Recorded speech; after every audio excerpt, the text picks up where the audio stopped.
In this video, we're just looking at the TwoNav Cross Plus GPS device alongside the Garmin Oregon 700 on the right hand side. So the Garmin Oregon 700 is no longer available. It was a very popular unit when someone wanted a compact touchscreen unit that's weatherproof and designed for using in the outdoors for your outdoor activities. So we've now got the TwoNav Cross Plus in stock, and it just gives you an option when you're looking for that compact unit with a touchscreen but still a nice, robust, rugged unit to use in the outdoors for your outdoor activities. So we're not going to go through every physical spec on the units. We just thought it was nice to show you some of the differences, especially if you've had something like the Oregon 700 before and you're wondering what's different and what else you could have out there that's very similar in sizes if you're used to that sort of compact, nice, neat size of the Oregon 700. Both units have loaded a 1:25 Ordnance Survey map for Great Britain, just so we're comparing like for like on the maps, and both of them have got the latest version maps from the two manufacturers. So the first thing I'm going to look at is just the dimensions. There's not a lot in it really, but we'll just cover the dimensions and screen sizes. So the Cross Plus on the left hand side from TwoNav is 63mm wide compared to the Oregon at 61, so virtually the same. Height wise, 110 on the Cross Plus on the left, millimeters high, and 114 on the Oregon. The depth is slimmer on the Cross Plus at 21mm, whereas the Oregon 700 is 33mm deep. Now bear in mind, on the Oregon 700, it is powered by two AA batteries, so that does take up some of the room on the casing on the back, whereas it's a lithium ion rechargeable battery in the Cross Plus. I will cover battery life shortly. While we're on the back of the units, the Garmin of course has this spine attachment for attaching cycle mounts, carabiners, backpack tethers. TwoNav use this nice quick lock system, that's their own system, where we can attach carabiners, backpack tethers, and you also get included in the box with the Cross Plus a nice nifty quick lock bike mount that goes on the bars of your bike. That locks in place, and it comes with some rubber rings to tie it onto to strap it round on the bars or the stem of your pedal cycle. So that is included. While we're on the back, both units have a rubber flap at the bottom where we've got our USB connection. It's actually a USB-C on the TwoNav, whereas it's a mini USB on the Garmin. It's a mini USB connection, so that's for data transfer to the units. With the case of the TwoNav, it's also for charging the built-in lithium-ion battery. Just while we're on about the dimensions, I'll just cover the screen and the weights of the unit, and then I'll move on to the battery life. So both of them are touchscreen devices, both sunlight readable when you're outside. I've got them both set at a similar backlight, 50% on the TwoNav. The Garmin is just slightly higher backlight, with it being a slightly duller screen. So it's a 3.2 inch across the diagonal on the TwoNav compared to the 3 inch on the Oregon. And the weight of the units, 172 grams on the Cross Plus from TwoNav compared to 209.8 grams on the Oregon. So it is a lighter unit on the TwoNav unit, although we do have that bigger screen. Now battery life, we get an impressive 20 hours from the TwoNav with a lithium-ion battery. That's actually based with the screen being on all the time, but 50% backlight. You can save battery by having the screen go off after so many seconds, or simple touch of a button. It's still recording in the background, but it takes the screen off. We can, of course, do the same on the Garmin. The Garmin's quoted figures are with the AA batteries. Obviously, it will depend on the quality of batteries you put in, but you're looking at approximately 16 hours from a set of AA batteries. The TwoNav only charges in 2 hours, so it is very easy just to carry something in emergency, like a emergency battery pack, and you can charge it really quickly. But 20 hours I'm sure would suffice for most activities, and the fact you can increase that battery life by taking the screen off or having it go off after so many seconds. First thing we notice on the two units is when you're looking at the map on the screen, the colours are a deeper and richer colour on the TwoNav unit. We've got a higher number of pixels on the screen at 480 times 800 compared to the Garmin at 240 by 300, but I think you can see straight away those colours are brighter and clearer. Now both units are using raster maps, so yes, when you zoom in you do lose a bit of clarity, but I'll just show you. If I zoom in using the touchscreen on the Garmin. Sorry, I just hit the minus there. We'll just zoom in. So I'm just going to go in a little bit closer. There we go. Now on the TwoNav, nice thing is we have the touchscreen where we can hold down and zoom in, but we also have buttons on the side for zooming in and zooming out, so I can actually use the buttons on the side. But I think you can see that as I start to zoom in, the lettering and the colours are sharper on the TwoNav. So I'm just going to zoom in again there, get that at a similar level. So hopefully you can see that when you look at it side by side. But normally I wouldn't be zoomed in as close as this. So I'm just going to zoom out to a more manageable level if I was walking with the unit, and I'll just do the same on the TwoNav there. Just gives you an idea. It is a little bit sharper. Zoom out a little bit more. I'll actually move the maps so we're actually up into the countryside a bit where we can see some field boundaries, and I'll just do the two maps together.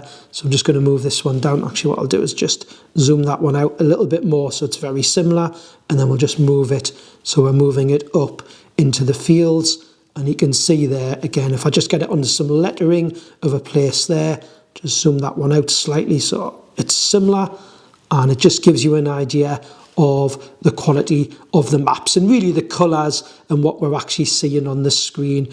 And I'll just, if I want to recenter the map on the Garmin, I've got the little back arrow. On the TwoNav, we've got the little icon on the screen, or I can simply hit the back button. It actually has a back button that recenters it. So the extra button control on the TwoNav is the zooming in and out with buttons, and we have the back button. Now when we talk about screen brightness, the TwoNav does have an auto brightness setting. There's two sensors on the front that adjust the backlight setting, but I tend to just use the 50% backlight I find adequate. I can knock the backlight down from 50% on the unit. So that's just covered the screen a little bit. Now when you're moving from data boxes that you want to view, on the Oregon, we swipe left or right and you can get like a compass. We've got data boxes that are all changeable and an altimeter graph. What we do on the TwoNav, very similar, but we've got the little arrow buttons at the bottom that move between data boxes that again could all be configured. You can add extra screens. We would have an altimeter graph here if we were following a route, and we've got a compass pointer as well, and I've added an extra screen there myself. That was an extra one that I created. Now with both units, they're ABC, so altimeter, barometric, and the electronic 3-axis compass that lines the map up when you're stationary. I've just got them both set here as north up just for the video, but both of the units when you're stationary will turn with you when you've got them set as track up.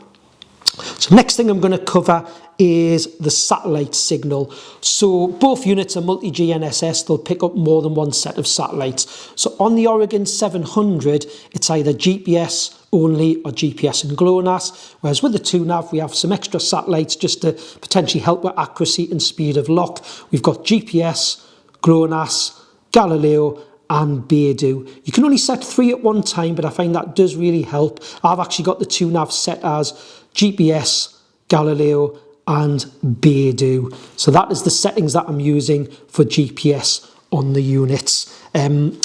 Regarding the actual connectivity of the units, with the Garmin we can use their ANT Plus to connect to things like heart rate monitors, cadence sensors, speed sensors for cycling. With the TwoNav we don't have the ANT Plus, but it does have what we call dual Bluetooth communication, so we can connect to a couple of devices at the same time. What we've also got on the TwoNav, it's got 5G Wi-Fi, so software updates can be done via Wi-Fi. You can actually download your maps to the unit via Wi-Fi as well. Now, transferring routes to the unit, this is a big positive that we like on the TwoNav. You don't actually need a computer, whereas the Oregon, we need to connect it to a computer with a USB micro connection to transfer GPX routes that we've created, whereas with the TwoNav unit, they've got a nice simple app called the Link app that lets us transfer via Bluetooth GPX files to the unit. We can do it, of course, from a computer as well. Memory-wise on the units, it's a little bit different the way that works because the Garmin has a micro SD card slot in the back, where normally if you're buying maps for the Garmin, you use a micro card in the back of the unit where your map's on. Hence the Garmin's actually only got a 1.7 gig internal storage. With the TwoNav, we don't have the micro slot, but it has a 32 gig capacity, which is ample for likes of the 1 to 25 OS map that I've put on now. Now, the way the maps work from TwoNav, when you activate, say, a voucher code that you've got from ourselves at GPS Training, you download either using the computer or the Wi-Fi that 1 to 25 map. It can be downloaded as many times as you want. If you accidentally delete it off the unit, you can re-download it, but it can actually go onto 3 different devices as well. So if you own more than one TwoNav device, you only have to buy the map once. It will go onto 3 devices, but bear in mind devices are classed as the computer program, land, and also the app. So if you put it on the app, the computer program, and 1 GPS, that would be classed as the 3 activations. But just say you owned a TwoNav like the Cross Plus here, and you bought one of the bigger units and you just wanted it on the unit, you can put it onto both units just from that 1 activation of the Ordnance Survey map. So that's just giving you an idea of some of the differences. You know, mainly I think it's the colours and the definition of the colours on the TwoNav, and the fact we can put routes on it without the need for a computer. And we've also got that Wi-Fi connection for downloading and updating maps. There's some extra button control, of course, with the plus and minus and the recentering on the side of the unit, which is really nice. And also something we are going to show you that we find a little bit different that we've not had before on the units is we can actually change the colour of the route that we see on the TwoNav. So if you don't want the default colour, there's lots of different options of colours, whereas with the Garmin, it's always that pink colour that we see. So on the Garmin units here, I'm just going to actually, if you just give me a second, I'm just going to load a route on here and just give you an idea of the differences. So I'm sure you're aware, if you've had a Garmin before, what the pink route colour is like. So it's this pink line that you see in front of you. So I've just loaded a route on the unit here. Now on the TwoNav, I'm going to do something similar. I'm just going to load a route on the unit that I've sent to it. So I'll just go into, the routes menu there, and I've got a route here. Actually, I'm just going to find one that's a little bit closer to where I am. That one should do. I've only got the one route on here that's close by, and I'm just going to start some navigation on it. We'll get this route loaded, and then you can see on the screen there, I'll just touch on go.